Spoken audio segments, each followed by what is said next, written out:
আপনারা জানেন আমি একজন যুদ্ধ অপরাধী, তাই না? আমি কি যুদ্ধ অপরাধী?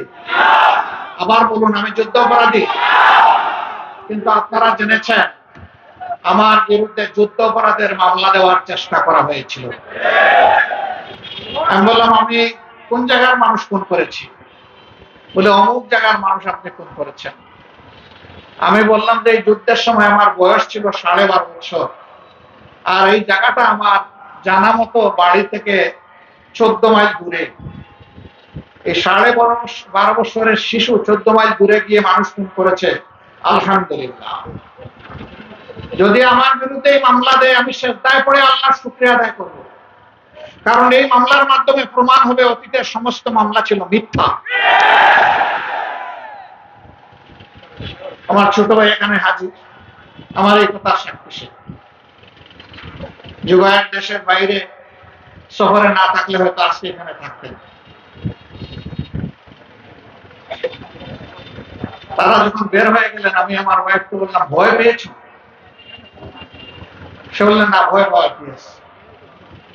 যার বিরুদ্ধে মামলায় সেই যদি ভয় না পায়, আমি কেন ভয় পাবো?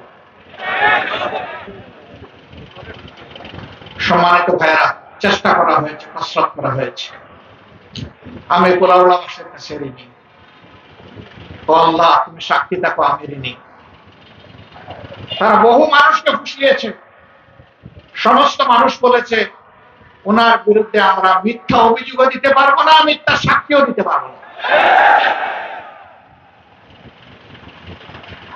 আমার হিন্দু সম্প্রদায়ের ভাইয়েরা, তাদেরকে এই কাজে ব্যবহার করতে চাওয়া হয়েছিল।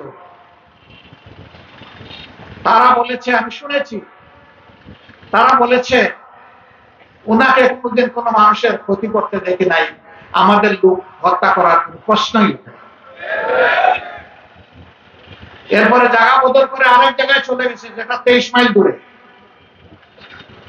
14 মাইলে পুষায় নাই, আমার 23 মাইল দূরে নিয়ে খুনি বানাইতে চাইছে। আল্লাহ রাব্বুল আলামিন সেটাও ব্যক্ত করে দিয়েছেন।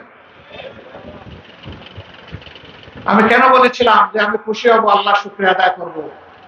আমার এটা আস্থা ছিল, আমার বিশ্বাস ছিল। আমি ওই সময় জামাত ইসলামীও করতাম না, জামাত ইসলামীর ছাত্র সংগঠনও করতাম না। 1971 সালে আমি ভিন্ন সংগঠন করতাম। আমি বলবো না এখন আমি কি করতাম, কারণ ওই সংগঠনের নাম নিতে এখন মানুষ লজ্জাবোধ করে। আমি সেই সংগঠনের একজন ক্ষুদে সমর্থক ছিলাম। আমার সম্মানিত ভাইরা, যদি আমাকে এই মামলায় ফাঁসাতো, তাহলে আমার শুধু ধারণা নয়, আমি সত্যের সাক্ষী হয়ে যেতাম। আলহামদুলিল্লাহ, যে আমার সমস্ত সিনিয়র নেতৃবৃন্দ নির্দোষ।